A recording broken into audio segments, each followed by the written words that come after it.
Kuia te hui nui tai ore ore I te maramataka Māori me te aha, kua tīmata te matatini ki te kōkiri I tā rātou rautaki whakarau ora reo.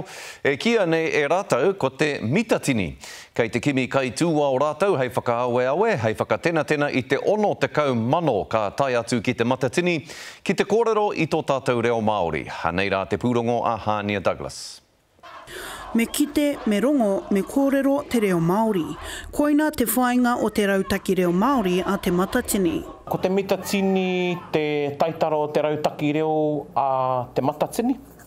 Ana ko tēnei wāhanga whiua ki te ao, o te matatini, ko te whakamāoritanga, me ki kia Māori ake te reo o te matatini.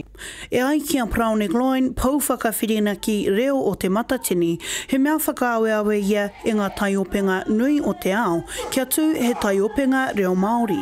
I te haerenga o te panekiretanga ki Wera, ka kitea tā rātou whetiwara ko te reo tō rātou reo taketake, te reo matua o tērā whetiwara, katoa nā toa, katoa nā āhuatanga o tērā whetiwara ko te reo Wera, te reo mātāmua o roto.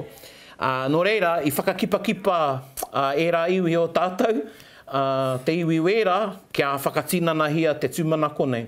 Me te aha, kua puta te karanga kia whai ringaringa waiwai hoki te kaupapa nei ki te matatini 2012 I te whanganui a Tara. Ko te whainga kia kaua te tangata reo Māori e mate ki te kōrero Pākehā, kia ngana hoki te iwi ki te whakamātau I te reo Māori.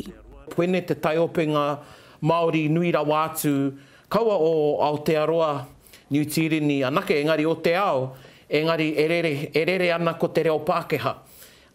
Nō reira, ko te whainga kia rere ko te reo Māori I tā tātou hui, koene te tino whainga. Hei tā Gloin, he timatanga noaiho tēnei kaupapa. E tautoko nuiti ana tēnei e te taurawhiri, e te mātāwai. Ko taku tūmanako pai tata nei I tēnei wā, kia kawea tēnei mānuka e ngā rohe.